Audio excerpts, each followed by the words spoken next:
বরাক দর্পণ studio. যুগ পুরুষোত্তম শ্রী শ্রী ঠাকুরের চরণে আমার শতকোটি প্রণাম। উপস্থিত আজকের স্ত্রী পুরোহিত তথা ইষ্টপ্রাণ দাদা ও মায়েরা, আমার আনন্দিত জয়গুরু। আজকের এই সৎসঙ্গের বিশেষ উদ্দেশ্য বর্ণনা করেছেন ঋত্বিক পুরোহিত মহাশয়। ললিতদাগত হয়েছেন 1 মাস পূর্ণ হওয়ার পর আজ ওনার শেষকৃত্য সম্পন্ন হওয়ার পর যে বিধিসম্মতভাবে ঠাকুরের নির্দেশ অনুসারে সৎসঙ্গ করতে হয়, তাই আজকে এই সৎসঙ্গে আয়োজন করেছেন। আমি কি বলবো, ললিতদার সঙ্গে কাটাকাল থাকা অবস্থায়, কাজকাম এসপিসিতে থাকা অবস্থায় কাজ করেছি। সেটা আমার মনের অন্তরের অন্তঃস্থলে বিধে আছে। আজকে আমরা দেখেছি বা আমরা পড়েছি ঠাকুরের সত্যানুসরণে, যে বলে কম কাজে বেশি সে হয় প্রথম শ্রেণীর কর্মী, আর যে যেমনি বলে তেমনি করে সে হচ্ছে দ্বিতীয় শ্রেণীর কর্মী, আর যে বলে বেশি কাজে কম সে তৃতীয় শ্রেণী, আর যার বলতে অবলস্য করতে অবলস্য সেই অধম। কিন্তু আমি দেখেছি ললিতদা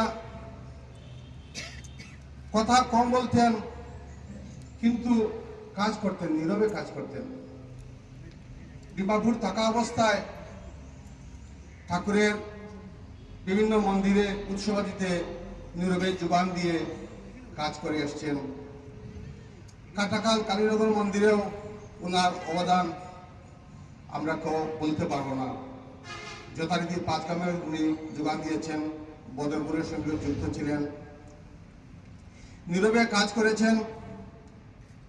যেরকম সাহায্য লাগে শারীরিক, মানসিক, আর্থিক সব ধরনের সহযোগিতা করার পরও তিনি মুখ দিয়ে একটি কথা বলতেন না। এইরকম ব্যক্তিত্ব খুবই কম পাওয়া যায়, খুব বিরল। সাধন মার্গের গভীর উচ্চতায় উনি চলে গিয়েছিলেন। তার আচার আচরণ ভাবধারার মধ্যে আমরা সেটা প্রকট হয়েছে। আজ উনি আমাদের মধ্যে নেই, ওনার স্মৃতি আমাদের কাছে রেখে গেছেন, যেটা আমরা প্রতিনিয়ত প্রতিটি পদক্ষেপে আমরা ওনাকে স্মরণ করব। এবং উনি যেখানেই যাবেন ওনার বিদেহী আত্মার মঙ্গল হবে, উনি পুনর্জীবন তো হবেই, সেটা অনিবার্য, কেউ আটকাতে পারবে না। আমরা এই সংসারে এসেছি সীমিত সময়ের জন্য, এবং এই সংসার সম্বন্ধে আমাদের অনেকেরই ধারণা আছে, কিন্তু সংসার কথাটির আসল অর্থ হয়তো আমরা অনেকেই জানি না। হিন্দু শাস্ত্র মতে বলছে, বর্তমান জগৎ ও অন্য অনেক সূক্ষ্ম এবং উচ্চতর লোকের মধ্যে দিয়ে জীবের পুনঃ পুনঃ গমনকেই সংসার বলা হয়। এই সংসার 4টা অক্ষরের উপর নির্ভর, এবং হিন্দু ধর্ম, হিন্দু সংস্কৃতি, কালচারের বৃদ্ধি বলা যায় এই সংসার শব্দটির মধ্যেই জড়িত আছে। দু একটি উদাহরণ আমি বলবো। আমাদের মাদা আছেন, অনেক ভালো করে জানেন, শাস্ত্রগত বিশেষজ্ঞ উনি আছেন। আমরা মৃত পরিজনের উদ্দেশ্যে আমরা কেন পিণ্ডদান করি? কারণ আমাদের বিশ্বাস উনি হয়তো সূক্ষ্ম লোকে বা স্থূল শরীরে আমাদের মধ্যে কোথাও আছেন, উনার মঙ্গলের জন্য আমরা পিণ্ডদান করে থাকি। পতিবিয়োগ হলে মায়েরা কেন বৈধব্য ধারণ করেন? কারণ আজীবন যদি পতিব্রতা থাকা যায়, তবে তাদের বিশ্বাস মৃত্যুর পরেও স্বামীর সঙ্গে আবার মিলন হবে। হিন্দুরা কেন পাপ কাজ থেকে বিরত থাকেন? স্বর্গ সুখের আশায়। আর পাপ কাজ করলে পারলৌকিক শাস্তির ভয় আছে, সেই ভয়টা হিন্দুদের মনে আছে। এই যে চিন্তাধারা, এই চিন্তাধারা কিন্তু কল্পনা প্রসূত নয়। এটা হিন্দু মুনি ঋষিদের দ্বারা বাস্তব উপলব্ধি, সাধন ভজন ধ্যান জ্ঞানের মধ্যে দিয়ে উপলব্ধি করা বাস্তব সত্য। আজকে জন্মের পর মৃত্যু, মৃত্যুর পর পুনর্জন্ম, এই চক্রাকার গতি আমাদের ততক্ষণ চলতে থাকবে যতক্ষণ পর্যন্ত আমাদের এই আত্মাটা পরিপুষ্ট না হবে। গীতায় ভগবান শ্রীকৃষ্ণ অর্জুনকে বলেছিলেন, এই জন্মের পূর্বে তুমি আর আমি বহুবার এসেছি, তুমি তা জানো না, আমি তা জানি। আমাদের শরীরটাকে ছিঁড়া কাপড়ের মতো উল্লেখ করা হয়েছে। একটা কাপড় ছিঁড়ে গেলে যেমন আমরা কাপড় বদলাই, সেই হিসাবে আমরা দেহ বদলাই। যতক্ষণ পর্যন্ত আমাদের আত্মাটা বারবার পৃথিবীতে আসতে থাকবে ততক্ষণ অবধি আমরা বদ্ধ জীব। আর মৃত্যুর পরে আমাদের আত্মাটা কিছুক্ষণ সূক্ষ্ম লুকে থাকে। তারপর সমস্ত জীবনের কর্মফলের ভিত্তিতে আমরা এই মর্ত্যভূমি, এই কর্মভূমি বা ভোগভূমি যাই বলেন, এই পৃথিবীতে আমাদেরকে আসতে হয়। এখানেই খেলার মাঠ। একজন মানুষ, একটা জীব, তার আত্মাকে পরিপুষ্ট করতে হলে এই মর্ত্যভূমিতে এসে কাজ করতে হবে। দেবতারাও আসছেন, আমরা হয়তো দেখতে পাচ্ছি না, কিন্তু আমাদের মধ্যে অনেক দেবতা আছেন। আজকে ললিতার মতো মানুষ খুব রেয়ার, বরাক বলিতে, কারণ আমি কোথাও দেখি নাই এইরকম একজন ব্যক্তিত্ব যিনি নীরবে ঠাকুরের প্রতিনিয়ত কাজ করেছেন। এক হাতে অর্ঘ্য দিলে আরেক হাতে বুঝতেই পারে না। অনেকে সরলতার সুযোগ নিয়েও ওনার কাছ থেকে কোটি কোটি লক্ষ লক্ষ টাকা নিয়েছেন, আপনারা হয়তো জানেন না। অনেকে অনেক সুবিধা নিয়েছেন, আজ সেই পয়সাও ঘুরে আসবে না, কিন্তু নীরবে উনি সবকিছু সহন করে গেছেন।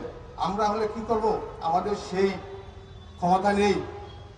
আমরা লড়াই দরবার ঝগড়া করব, কিন্তু কখনো না। আজকে কত লক্ষ লক্ষ টাকা খরচা করতে হয়েছে ওনাকে। এই যে কিছুদিন উনি বেঁচে রয়েছেন, সেটা ঠাকুরের অশেষ আশীর্বাদ এবং আপনাদের ভালোবাসা। ওনার কারণেই উনি দীর্ঘায়ু হয়েছিলেন। যেতে তো হবেই, প্রত্যেকেই সেই রাস্তার দিকে আমরা এক পা করে এগুচ্ছি। আমরা মরণের দিকে এগুচ্ছি। আমরা আয়ু বর্ধন হচ্ছে না, আমরা ওই যাত্রাপথে শেষ পথে আমরা পৌঁছবো ধীরে ধীরে ধীরে ধীরে এক পা করে। যাই হোক, সময় খুব সীমিত, আমি বেশি কিছু বলতে যাব না। পরবর্তী 3-4 জন বক্তা আছেন, সবাই বলবেন, যার জন্য আমি খুব সংক্ষিপ্ত করে বলছি। আপনারা সবাই ভালো থাকেন, সুস্থ থাকেন, আর এই পরিবারের জন্য মঙ্গল হোক। ওনার কোনো ধরনের অসুবিধা হয়, আপনারা পার্শ্ববর্তী বদরপুরবাসী আসেন, আপনারা সবাই যথাসাধ্য সহযোগিতা অবশ্যই করবেন, সেটা আমার বিশ্বাস। আর আমরা সুযোগ পেলে আপনাদের এই কর্মযজ্ঞে ওনার বিপদে আপদে এসে সাড়া দেওয়ার আপ্রাণ প্রচেষ্টা চালিয়ে যাব। সবাই মঙ্গল হোক। ওনার বিদেহী আত্মার চিরশান্তি কামনা করে আমার সংক্ষিপ্ত বক্তব্য এখানে শেষ করছি। জয় গুরু। আমি আদিষ্ট হয়েছি একটু ইষ্ট প্রসঙ্গ করার জন্য, কিন্তু কি বলবো আমি ভেবে পাচ্ছি না। ঠাকুরকে ধরেছি অনেক বছর হয়ে গেছে, কিন্তু কতটুকু জেনেছি ঠাকুর সম্বন্ধে।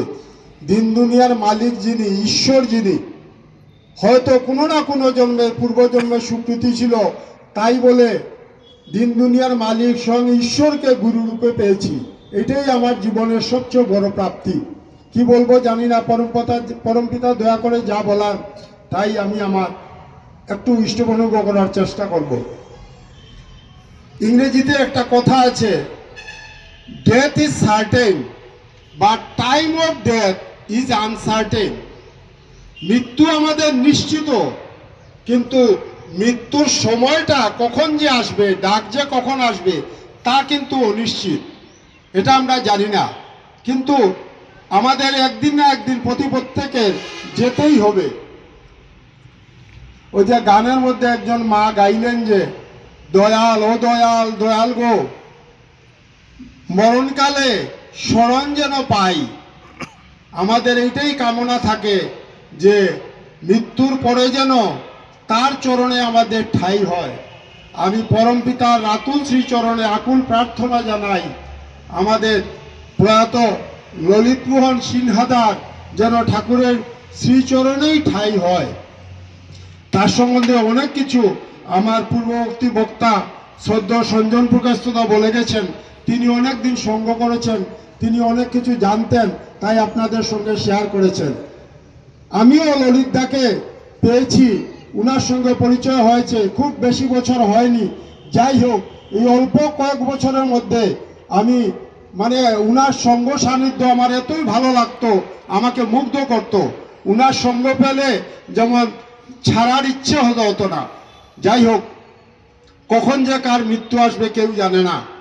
ভগবান রামকৃষ্ণদেবের কাছে একটি বাচ্চা ছেলে রোজ দিন যেত, গিয়ে ভগবান রামকৃষ্ণদেবের মুখের দিকে তাকিয়ে এক দৃষ্টিতে তাকিয়ে অপলক দৃষ্টিতে তাকিয়ে বসে থাকতো, অনেকক্ষণ বসতো।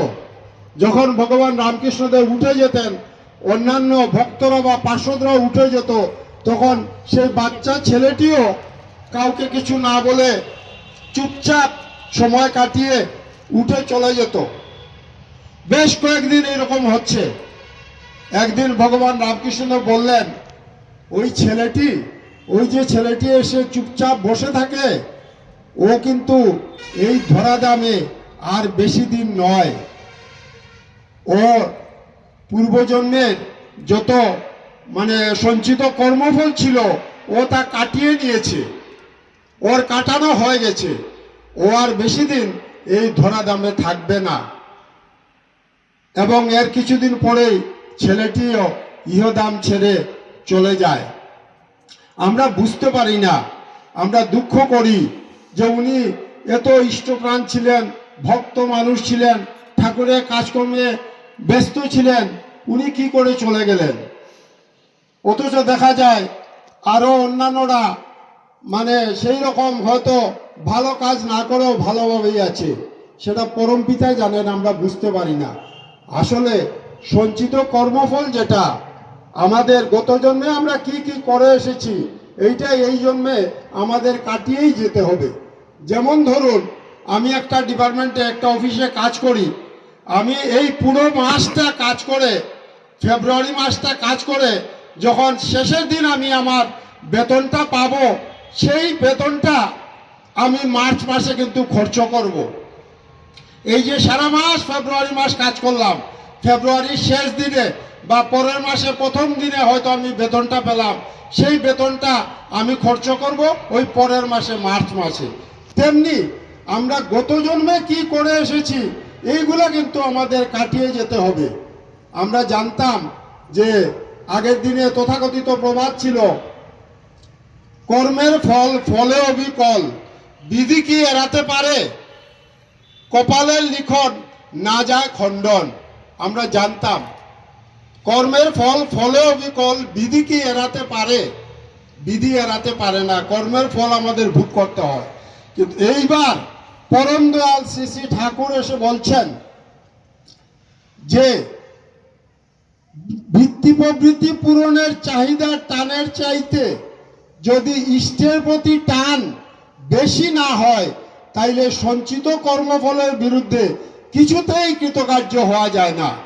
আবার বলছি আমি, বৃত্তি প্রবৃত্তি মানে কি? কমপ্লেক্সেস, কাম, ক্রোধ, লোভ, মদ, মোহ, মাৎসর্য, আমাদের রিপুগুলি।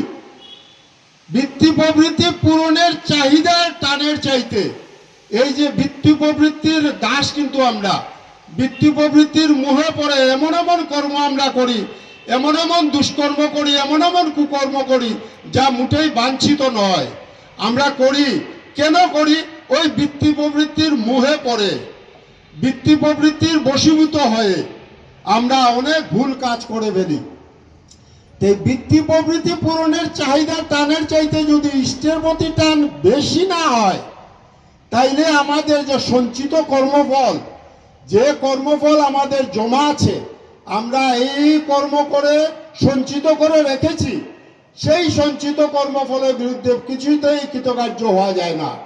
এই কথাটা ঘুরিয়ে যদি বলি, তার আরেকটা অর্থ কি দাঁড়ায়, যদি বৃত্তি প্রবৃত্তি পূরণের চাহিদার টানের চাইতে ইষ্টপতি টান বেশি হয়, তখন কি হবে? টান যদি বেশি না হয় তাহলে সঞ্চিত কর্মফলের বিরুদ্ধে কৃতকার্য হওয়া যায় না। আর টানটা যদি ইষ্টপতি টানটা যদি বৃত্তি প্রবৃত্তি পূরণের চাহিদার চাইতে বেশি হয়ে যায়, তখন কি হবে? তখন সঞ্চিত কর্মফলের বিরুদ্ধে কৃতকার্য হওয়া যায়। আমাদের অনেক খারাপ কাজের খারাপ ফল ছিল, কারণ আমরা জানি ভালো কাজের ভালো ফল, খারাপ কাজের খারাপ ফল। যা ইচ্ছা তাই করবে তুমি, তা কিন্তু চলবে না। ভালো ছাড়া মন্দ করলে পরিস্থিতি ছাড়বে না। কিন্তু ইষ্টপতি টান, ঠাকুরকে, স্বয়ং ঈশ্বরকে, আমরা কত সৌভাগ্যবান। দিন দুনিয়ার মালিক ঈশ্বর যিনি, সৃষ্টিকর্তা যিনি, তাকে আমরা গুরু রূপে পেয়েছি, আমাদের পরম সৌভাগ্য। তার প্রতি টান যদি আমাদের বেশি হয়, তখনই একমাত্র বৃত্তি প্রবৃত্তির আমাদের নিয়ন্ত্রণে আমরা আনতে পারবো। আমাদের যদি বৃত্তি প্রবৃত্তিকে বসে আনতে হয়, যেমন ভোরবেলা ডিসেম্বর মাস প্রার্থনার টাইম অনেক ভোরে, তার আগে উঠে আমাদের ইষ্টভীতি করতে হবে, তার আগে আমাদের নাম ধ্যান করতে হবে। এই ডিসেম্বরের লেপের নিচে শুয়ে আছি, এত আরাম লাগছে, উঠবার ইচ্ছা করছে না, কিন্তু না, তবুও উঠতে হবে। কারণ আমাদের নাম ধ্যান করতে হবে না, নাম ধ্যান তো করতে হবে, উষাকালে ইষ্টভীতি নিবেদন করতে হবে। তাই আমাদের এই লেপের আনন্দ ছেড়ে উঠে যেতে হয়। আমি কি ভুল বলছি? সত্যি বলছি না? আমাদের উঠে যেতে হয়। তখন বলি যে না, ঠাকুরকে ভালোবাসি, ঠাকুরের ইষ্টভীতি আমার টাইমে করতে হবে, নির্দিষ্ট সময়ে করতে হবে, নাইলে ঠাকুর আমার ইষ্টভীতি গ্রহণ করবেন না। কারণ আমরা জানি তিনি প্রতিদিন ভোরবেলা আমাদের বাড়িতে আসেন, প্রত্যেকের বাড়িতে ইষ্টভীতি গ্রহণ করার জন্য। আমরা যদি নির্দিষ্ট টাইমে ইষ্টভীতি নিবেদন করতে পারি, তাইলে তিনি দুহাত দিয়ে সেটা গ্রহণ করেন। আর যদি আমরা ঘুমে থাকি, তাইলে তিনি আবার ফিরেও চলে যান। তাই আমাদের একান্ত চেষ্টা, একান্ত ইচ্ছা, যেহেতু তাকে ধরেছি, তাকে যেন জীবনে সবার কি বলবো, তিনি যেন এক নম্বরে থাকেন সবার আগে, তাকে যেন 100% দিতে পারি। শুধু পাস করার জন্য কি স্কুলে ভর্তি হওয়া, শুধু কি তাকে ধরলাম আমার দেহটা শুদ্ধ হয়ে গেল, আমার হাতে জল খেতে পারবে, মানুষ শুদ্ধ হয়ে যাবে, এই যে সাধারণ তথাকথিত কথা আছে, তার জন্য ধরেছি, তার জন্য ধরিনি। আর তাকে যে ধরা হয়েছে তা কোনো কাকতালীয় ব্যাপারও নয়, পূর্বজন্মের কোনো না কোনো আমাদের স্বীকৃতি ছিল, যার জন্য তাকে ধরা হয়েছে। কারণ পরম পুরুষকে ধরা সবার ভাগ্যে হয় না, সেটা শাস্ত্রে আছে। সদ্গুরুকে তারাই ধরতে পারে যাদের পূর্বজন্মে কোনো না কোনো স্বীকৃতি ছিল। ভগবান রামকৃষ্ণদেব যখন এসেছিলাম, তাকে কি আমরা বুঝতে পেরেছি? ভগবান কৃষ্ণকে কি আমরা বুঝতে পেরেছিলাম? রাম, তাকে আমরা 14 বছর বনবাসে পাঠিয়েছি। রাম, কৃষ্ণ, বুদ্ধ, যীশুখ্রিস্ট, হযরত রসুল, গৌরাঙ্গ মহাপ্রভু, ভগবান রামকৃষ্ণদেব, আমরা সময়ে তাদেরকে বুঝতে পারিনি। পুরুষোত্তম আসেন যখন, কজন তাকে ধরে, কয় ভগবান, কয় মহাপুরুষ চলে যাবার পরে, তারা যখন এসে চলে যান, তারপরে আমরা বুঝতে পারি যে না, উনি তো ভগবান ছিলেন। যাই হোক, অনেক কথা বলে ফেলেছি, কি বললাম জানি না, হয়তো অনেক ভুল বলেছি, আপনারা নিজ গুণে ক্ষমা করবেন। সবশেষে আমার সময়ও শেষ হয়ে আসছে, আমার পরবর্তীতে আরো 2জন বক্তা আছেন এবং নির্দিষ্ট সময়ের মধ্যে সৎসঙ্গ শেষ করতে হয়। তাই বলার আরো অনেক কিছু ছিল, কিন্তু সময়ের অভাবে আজকে আর বিশেষ কিছু বলতে যাচ্ছি না। আমি আপনাদের প্রত্যেকের এবং পারিপার্শ্বিক এতদ অঞ্চলের দীক্ষিত অদীক্ষিত প্রতিটি পরিবারের প্রতিটি সদস্যের তথা বিশ্বের সমস্ত অস্তিত্বের সমস্ত সত্তার সর্বাঙ্গীন মঙ্গল কামনা করছি। এবং আবার আমাদের ললিতমোহন সিনহাদার পরম পিতার শ্রীচরণে যেন ঠাঁই হয়, সে আকুল প্রার্থনা রাখছি। এবং আমরা আমাকে বলা হয়েছে কিছু বলার জন্য, সময় শেষ। আমি 1-2 মিনিটে দুটি কথা বলে আমি শেষ করবো। এরপরে বিশিষ্ট ব্যক্তিত্বরা আছেন, উনি আলোচনা করবেন। অনেকদিন পর আমার খুবই ভালো লাগলো, একটি বিশেষ আলোচনা শুনলাম আমার ইষ্টপ্রাণ গুরুপ্রতা সেনজনদার কাছ থেকে। শাস্ত্রীয় যে ব্যাখ্যাগুলি তিনি বললেন আমার খুবই ভালো লেগেছে। দ্বিতীয়ত আমার শ্রদ্ধেয় বাবুলদা শিলচর থেকে এসেছেন, ওনার আলোচনার এত ভালো লাগে বলার মতন নয়। উনি মানে পূর্বজন্মের কর্মফলের উপর বলেছেন। আসলে আমার শ্রদ্ধেয় ঋত্বিক দেবতা আমাকে বলেছেন, পণ্ডিত এসেছেন, পণ্ডিত বলবেন কিছু। ঠাকুরের কাছে পণ্ডিত শব্দের অর্থ কিন্তু দুরূহ।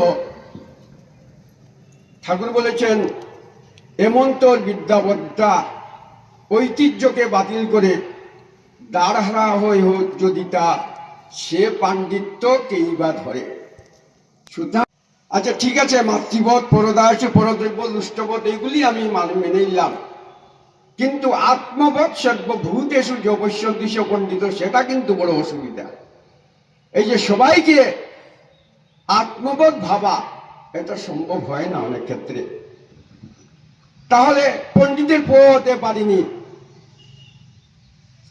আমরা দীক্ষা নিয়েছি, আজ আমার তো প্রায় 40-50 বছর হয়ে গেল দীক্ষা নিয়ে, কিন্তু আমি ঠাকুরকে ওখানে বুঝতে পারিনি। কারণটা কি? এই যে ভাগবতে একটি কথা আছে, সাগর সমান হয় গুরুর মহিমা, সংসারে কে আছে এন দেহ তার সীমা, অনন্ত গুরুর গুণ কে বর্ণিতে পারে, সীমাহীন শূন্য পক্ষী যেমনি বিচরে। এই যে কথাগুলি ভাগবতের, এবং তৎসঙ্গে এই যে ভাব, আমাদের সত্যাংশনের শ্রী শ্রী ঠাকুরের সহস্রালিকা সত্যাংশনের শেষ পৃষ্ঠায় লাস্ট লাইন যেটি আছে আপনারা দেখবেন, সেখানে লেখা আছে, যা ধারণা করতে গিয়ে মন নিজত্ব হারিয়ে ফেলে তাই অসীম অনন্ত। যা ধারণা করতে গিয়ে, একবার সত্যাংশনের শেষ লাইন, যা ধারণা করতে গিয়ে মন নিজত্ব হারিয়ে ফেলে তাই অসীম অনন্ত। এবং সেই অসীম অনন্তকে জানা আমার 50 বছর হয়ে গেছে দীক্ষা, আমি কিন্তু জানতে পারিনি।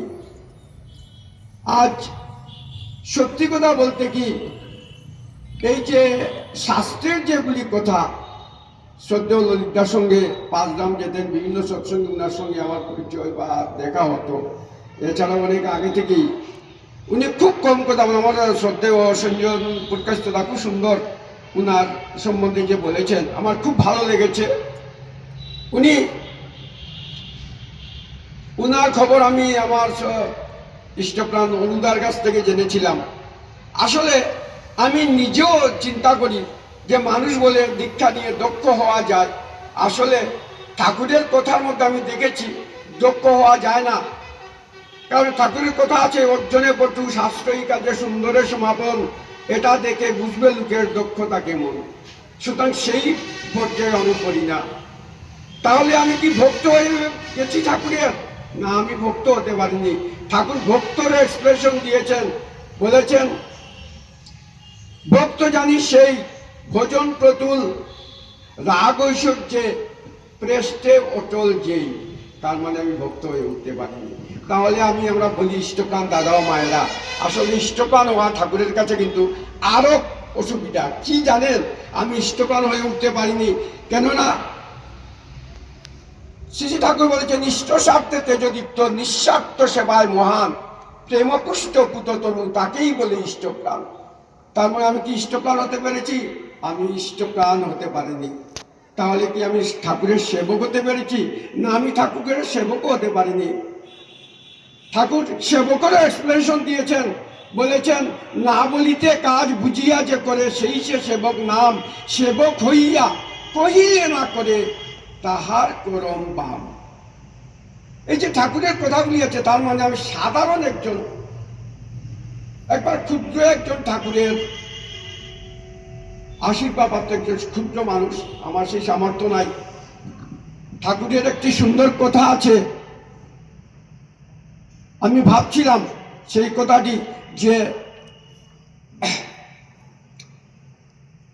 একটি কথা আছে ঠাকুরের, একটি সুন্দর একটি ছড়া আছে, বলছেন মৃত্যুকালে যে ভাব ধরে ছেড়ে শরীর যায় জীবন, মৃত্যুকালে যে ভাব ধরে ছেড়ে শরীর যায় জীবন, জন্মে আবার সেই স্থানেতে সেই ভাবেরই পথ পায় তখন। সোজা কথা। সুতরাং শাস্ত্র আলোচনা করতে গেলে আমার এই মানে মৃত্যু সম্বন্ধে, শ্রাদ্ধ সম্বন্ধে উনি অনেক কিছু বলেছেন আমার শ্রদ্ধেয় সঞ্জন পুরকেশদা। আমি যদি শাস্ত্র আলোচনা করি অনেকক্ষণ লেগে যাবে, আমি শাস্ত্র যাচ্ছি না। আমি শুধু এইটুকু বলবো, আমার শ্রদ্ধেয় বাবুলদা বলেছেন যে মানে গত জন্মের কর্মফল অনেক ক্ষেত্রে ভোগ করা হয়। আসলে কর্মফলের তিনটা ভাগ শ্রী ঠাকুর বলেছেন, প্রারব্ধ কর্ম, সঞ্চিত কর্ম আর ক্রিয়মান কর্ম। প্রারব্ধ কর্মফল আমরা ভোগ করছি, আমরা জানি না যে প্রারব্ধ কর্মফলটা কিভাবে হয়। আপনারা বলতে পারবেন এখন আমরা সঞ্চয় করছি, ভালো কাজ করি, কুকাজ করি, সুকাজ করি, সেটা সঞ্চয় হচ্ছে, এটা অটোমেটিক সঞ্চয় হচ্ছে। আমি অনেক ক্ষেত্রে ভাবি, আপনার 5-6 দিন আগে আপনারা খবর পেয়েছেন এই আপনার শিলিগুড়িতে একটা অ্যাক্সিডেন্ট হয়েছিল, একটা কীর্তনিয়া দল ছিল, ওরা তো রাত দিন কৃষ্ণনাম করে ঘুরে, তাদের কপালে এই ছোটো 5 বছর আর 7 বছরের 2টি বাচ্চা মরছে, আরো সঙ্গে আরো মারা গেছে। আমি ভেবে পাই না যে ওরা কি পাপ করেছিল জন্মে যে ওরা যে মারা গেল। আসলে প্রারব্ধ কর্মফল, এই প্রারব্ধ কর্মফলটাই মানে আমার শ্রীযুক্ত বাবুদা বলেছেন, প্রারব্ধ কর্মফলটা মানুষের জীবনে আমরা যেটা ভোগ করছি। আমরা অনেক সময় বলে থাকি যে ঠাকুর তোমাকে দিনরাত ডাকি, কিন্তু তুমি তো আমার কষ্টটা দেখো না। আসলে প্রারব্ধ কর্মফল ঠাকুর তাই বললেন, ইহলোকে করবি যা উন্নতি বা অবনতি, এরই ফল করবে রে স্থির, পরকালে তোর গতি। মানে আমি এই জন্মে যা করব পরকালে আমার সেটাই হবে আমার জীবনের গতি। আমার সময় শেষ হয়ে গেছে, আমি আর শাস্ত্র আলোচনা করছি না। শাসনা করতে যে কিভাবে যে ঠাকুরের কথাগুলি মৃত্যুর পর কাজে লাগে সেটা ভাবা যায় না। তাই আমার পূর্ববর্তী বক্তারা, আমার শ্রদ্ধেয় সঞ্জন দা এবং বাবুলদা যেভাবে বলেছেন, আমি এক মনে শুনছিলাম, এখন শুনবো। আমার শ্রদ্ধেয় এক দাদা আছেন, উনি এসেছেন লামডিং থেকে, ওনার কথা শুনবো। তবে সত্যি বলতে কি, মৃত্যুটা এই আরব্ধ কর্মের ফল। অনেক ক্ষেত্রে বয়স হলেও মারা যান, আর অনেক ক্ষেত্রে ক্ষুদ্র বয়সে মারা যান। আমি ভেবে পাই না ঠাকুর কিভাবে এতগুলি কথা, বাস্তব সত্য কথাগুলি আজকে 100 বছর পূর্বে বলে গেছেন, যে এইভাবে একজন মানুষের যে চরিত্রটা বা তিনি বলে গেছেন, ঠিক সেই চরিত্রটা। যেমন একটি কথা আছে এই আপনার শ্রী সপ্তম খণ্ডে, যে মিষ্টকতা, মৈত্রীভাব, শিষ্ট আচরণ, বংশ আর ব্যক্তিত্বের প্রধান লক্ষণ। এই 3টা লক্ষণ ছিল আমাদের শ্রদ্ধেয় ললিতার। ওনার সঙ্গে তো অনেক দিনই চলেছি। যা হোক, আমি আর বলছি না, আমার সময় শেষ হয়ে গেছে। আমি সবাই মঙ্গল উন্নতি কামনা করছি এবং প্রার্থনা করব এ জন্মের কথা চিন্তা না করে আমরা কর্মগুলিকে সাফল্যমণ্ডিত করে তোলার জন্য।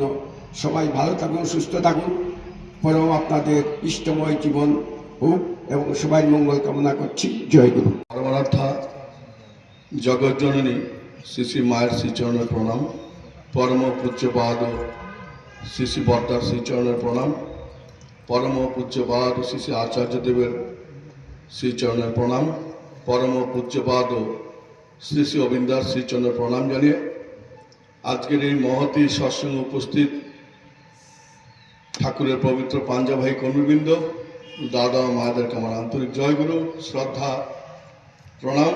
ছোটদের আমার স্নেহাশিস, জয়গুরু। সৎসঙ্গের একটা নিয়ম আছে, সেই নিয়মে শেষ করতে হয়। আমি ললিতদাস সম্বন্ধে বা এই সৎসঙ্গে উপস্থিত হয়ে নিজেকে ধন্য মনে করছি। বিভিন্ন কাজে থাকতে হয়, আর ইদানিংকালে আচার্যদেবের নির্দেশে আমাদের মধ্য আসামের 6টি ডিস্ট্রিক্ট নিয়ে একটা উৎসব ছিল। এই গত 25 তারিখ গেছে উৎসবটা। তার সারায় অফুরন্ত সারা পেয়েছি আমরা। প্রায় 25 লক্ষ অর্ঘ আমাদের বেশি হয়েছে এবং প্রণামী নিয়ে গেছিলাম আমি। প্রণামী জমা দিতে বললেন ওটা যোগ করে আপনাদের সমস্ত উপযোজনা কেন্দ্রে ভাগ করে দেবেন। তার কর্ম করলে আনন্দ পাওয়া যায়। আর আমি অতীব ভাগ্যবান যে আমি বদরপুরে জন্ম হয়েছিল আমার সালেবাড়িতে।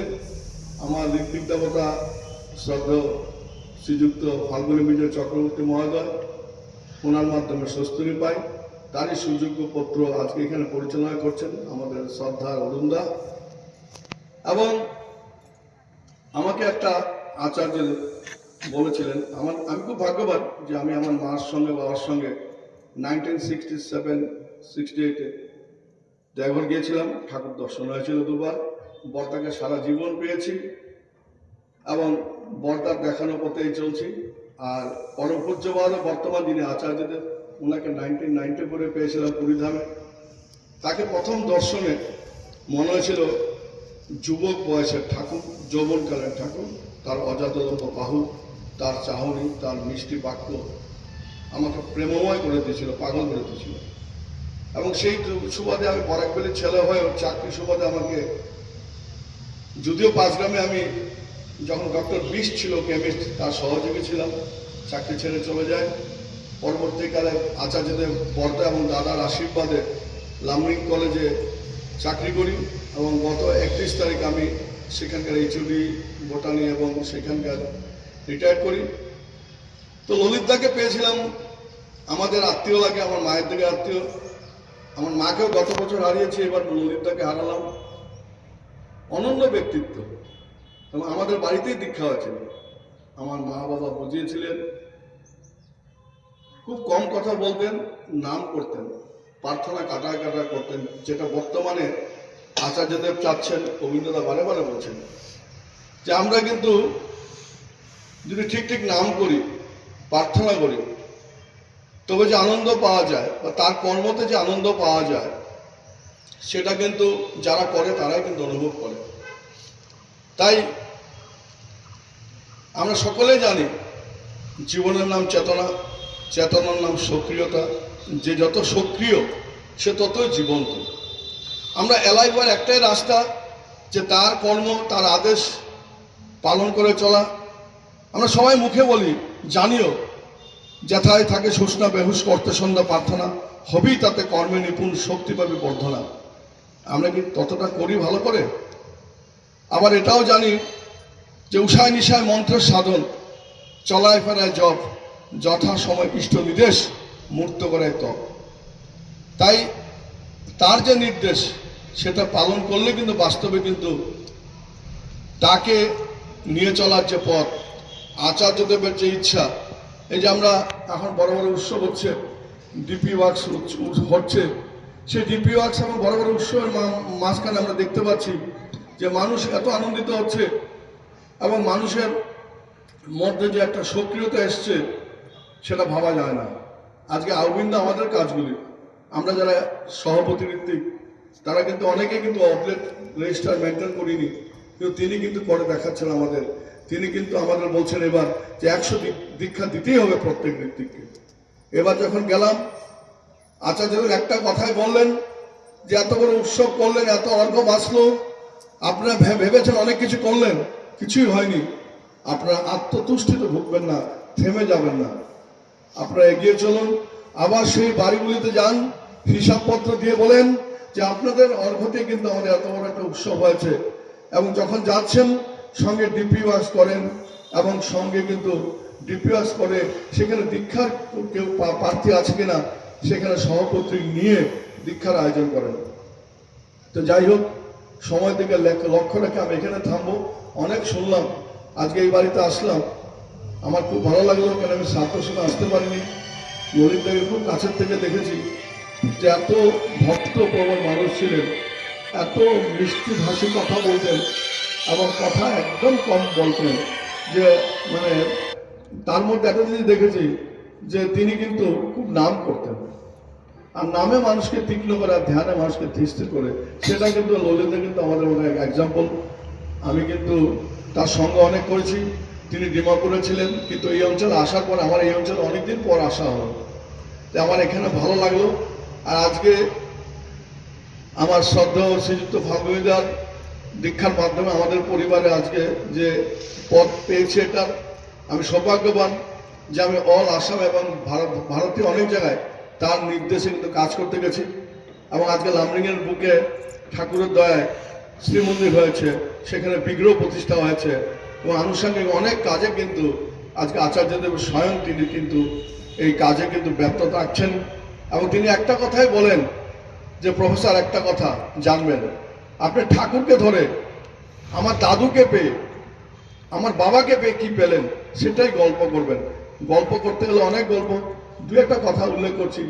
একবার আচার্যদেব দাদা তিনি হঠাৎ, আমি জানি না, সেখানে দেওঘর অবস্থান করছিলাম, হঠাৎ বললেন তুই দুটো জিনিস নিয়ে যাবি, ভবেন তাতে খুব শরীর খারাপ, তুই দিয়ে আসবি। আমার সঙ্গে ভবেন তাদের পরিচয়, তিনিও অধ্যাপক, তিনি এখন বর্তমানে গুয়াহাটি বিশ্ববিদ্যালয়ের এইচওডি বোটানি ডিপার্টমেন্ট এবং ডাইরেক্টর ন্যাক। তো আমি জানতাম না, মনুদা বললেন ওষুধটা নিয়ে যাবি। আমাকে বললেন তুই কিন্তু ডাইরেক্ট তেজপুর যাবি, ওর শরীরটা ভালো না।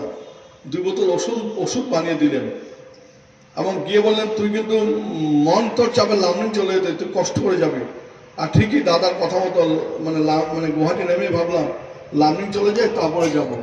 হঠাৎ মনে পড়লো দাদার নির্দেশ, তখন গিয়ে জানলাম যে ভোমেন তাঁতির 4 হিমোগ্লোবিন, মানে তার রক্তের সেলে, আমাদের রক্তের যে আরবিসি সেল থাকে একটা টাইমে মরে যায়, আবার রিজেনারেট করে। এটা সায়েন্টিফিক পদ্ধতি, কিন্তু রিজেনারেট করতে সময় নিচ্ছে তার, মানে সিভিয়ার অ্যানিমিক। আমি দিয়ে বললাম দাদা আমি বাঁচবো কিনা জানি না, দৃশ্যটা দেখা হলো, দাদা ওষুধটা রাখলেন। আমি আর জানি না, চলে গেলাম আমার বাড়িতে। অনেকদিন পর ভবেনদার ফোন, দাদা কেমন আছেন? আমি সুস্থ। ওই যে সুস্থ হলেন ভবেনদা, আজও তিনি সুস্থ। আমার মনে পড়ে সর্বভারতীয় হবে মানে আমাদের একটা উৎসব হয়েছিল এই কলিয়াবরে, সেখানে উনি আমার সঙ্গে সহযোগী ছিলেন। আমরা 3 রাত্র সেই উৎসব ক্যাম্পাসে ছিলাম এবং এখনও তিনি প্রচুর কাজ করে যাচ্ছেন। বর্তমানে বাগানে যে কাজগুলি চলছে, আমাদের যে এনওসি নেওয়া হচ্ছে জমি জমাগুলি আচার্য নির্দেশে, তিনি কিন্তু সক্রিয় ভূমিকা পালন করছে। ওই যে সুস্থ হলেন, আজও সুস্থ। সেভাবে দেখতে গেলে আমরা বর্তমান আচার্যদেব, তিনিও কিন্তু অনেককে আমি দেখেছি তার মানে স্পর্শে, তার সাহায্যে, তার নির্দেশে কিন্তু অনেকেই কিন্তু ভালো হয়েছে। অবিন্দার কথা বলতে গেলে তো বলে শেষ করা যাবে না। আমারই জীবনে একটা ছোট্ট ঘটনা বলি। আমার ছেলেটা খুব চঞ্চল, খুব ক্রিকেট খেলতো এবং সে ক্রিকেট এতই খেলতো, পড়াশোনা ঠিক করছিল না। একটা সময় আমাকে স্বনামধন্য একটা স্কুল ছিল, সেখানে প্রিন্সিপাল ডেকে বললেন যে আপনি প্রফেসর মানুষ, আপনি এত সোশ্যালি ইনভলভ থাকেন, আপনার ছেলে তো ফেল করবে, আপনি আমাকে একটা মুচলেখা দিতে হবে। আমি মনটা খারাপ হলো, ঘরে বললাম না, আমি বন্ড দিলাম 8 থেকে 9 পাস করারই হোক। ভাবলাম কি করা যায়, একটা ঋত্বিকের ছেলে যদি ঠিক হয়। আজকাল দেখা যায় যে অনেক কর্মীদের ছেলেমেয়েরা কিন্তু পরবর্তী জীবনে ঠাকুর কিনে চলতে পারছে না। এটা একটা বড় ফাঁকি হবে। সবচেয়ে ফাঁকি হলো যদি আপনার ছেলেমেয়ে যদি ঠাকুরকে না নিয়ে চলে, তাহলে আপনি যতই বক্তৃতা দেন, আপনি কিন্তু আপনাকে ঠকালেন। ঠাকুর এক জায়গায় বলছেন, বললাম অনেক করলাম না, ঠকলাম কত বুঝলাম না। তো যাই হোক, অবিন্দার কাছে নিয়ে গেলাম। অবিন্দাকে গিয়ে বললাম এই ব্যাপার, আমি কিন্তু মুচলেখা দিয়ে আসছি যে পাস করছিল না। তো যাই হোক, গোবিন্দা তার সঙ্গে গল্প বললেন, 3-4 দিন গল্প বললেন যা নিয়ে যাবো। তারপরে এসে পড়াশোনা করা শুরু করলাম। 9-এও রেজাল্ট ভালো, 10-এও রেজাল্ট ভালো, লেটার পাচ্ছে। তো আমাকে প্রিন্সিপাল বললেন একটা 40 পাওয়া ছাত্র হঠাৎ 80-90 পাচ্ছে, কারণটা কি? আমি বললাম যে আচার্যদেবের কাছে নিয়ে গেছিলাম। কি আচার্যদেব? ঠাকুর থেকে গল্প বললাম, ঠাকুর বর্তা গল্প করে, হ্যাঁ হতে পারে, এইটা বিশ্বাস করি। এবং আজকে সে ঠাকুরের দয়া, অবিন্দাদার আশীর্বাদে সে কিন্তু আজকে 3rd year student, MBBS Diphu medical কলেজে ডাক্তারি পড়ছে এবং এবারও রেজাল্ট দেখলাম তার সব বিষয়ে অনার্স পেয়েছে। এটা কিন্তু একমাত্র ঠাকুরের দয়া, একমাত্র আচার্যদেবের ইচ্ছা, একমাত্র অবিন্দাদার প্রেরণা। এবারে মেয়েটাকে নিয়ে গেলাম যে বিএসসি পড়াবো, যেতেই প্রণাম করতে বললেন, নাই তুই বিএসসি টিএসসি ভর্তি হবি না। আমাকে দেখিয়ে বললেন এই শুনেন, ও বিএসসি পড়বে না, ও মেডিকেল পড়বে, ওকে ইয়ে দেন, তাকে আপনার গুয়াহাটিতে নিয়ে যান, একটা কোচিংয়ে দেন, ওকেও কোচিংয়ে দিলাম, এবং সেও কিন্তু এবার এন্ট্রান্স দিবে, হয়তো মেডিকেলে পাবে। ওই যে সারেন্ডার করতে হবে তাকে। এবং সবচেয়ে বড় কথা যে আমরা যদি প্রার্থনা সকালে করলাম না, বিকালে প্রার্থনা করলাম না, জপ আদি করলাম না, আমি মানে ধ্যান করলাম না, আমি যদি দাঁড়িয়ে বলি যে এই সকালে কিন্তু প্রার্থনা করবেন, মুখে বললাম সাদা কাপড় পরে দাঁড়িয়ে, আমি নিজেই করলাম না, নিজে ঘুমাচ্ছি, আচার্যদের বললেন, ওই দিন কিন্তু আপনার কথা কাজে লাগবে না প্রফেসর। তাই আপনি আগে এক্সাম্পল হন। আমি বিভিন্ন টোরে ওনার সঙ্গে থাকি, দয়া করে রাখেন। ইদানিংকালে ত্রিপুরা টোরে ছিলাম, আমাকে হঠাৎ দেখে বললেন, এই আপনাদের মাঝে মাঝে ঘরে প্রার্থনা করে শুয়ে যান। আর ঠিক তাই করতাম। বলছেন, আমি বললাম না, মন্দিরে যাবেন, প্রার্থনা করবেন, এক্সাম্পল হবেন, তারপরে দুটা ঘরে যাবেন সকালে, অনেক টাইম সকালে। তাই যেদিন থেকে শুরু করলাম আবার আলস্য ভেঙে মন্দিরে যাই, প্রার্থনা করি, পরে একটু হাঁটাহাঁটি করি, দুটা ঘরে যাই, দেখলাম ওই জায়গাটা, পরিবেশটা এখন সুন্দর হয়ে যাচ্ছে, অনেক ছেলেমেলে। তাই তিনি চাচ্ছেন যাতে আমরা মানুষের মধ্যে যাই, মানুষের কাছে পৌঁছাই। ঠাকুরকে যা পেয়েছি আমি, রাম লক্ষ্মণ গল্প করার দরকার নাই, আমরা কিন্তু স্বয়ং রামকে পেয়েছি, স্বয়ং কৃষ্ণকে পেয়েছি, আমরা দিব্য চোখকে দেখতে পাচ্ছি। এটাই কিন্তু বড় কথা। আমি আস্তে আস্তে আমার জামাইকে বলছিলাম, এই হারাধন দাসকে, যে আমরা অতীব ভাগ্যবান যে আমরা এবার পরম পুরুষকে পেয়েছি। আমরা আচার্য রূপে কিন্তু তাকে কিন্তু দেখছি, তার মধ্যে তিনি কিন্তু লীলা করছেন। আজকে শিশু বর্দাকে পেয়েছি, দাদাকে পেয়েছি, বাবাইদাকে পেয়েছি, তিনি বর্তমান আচার্য।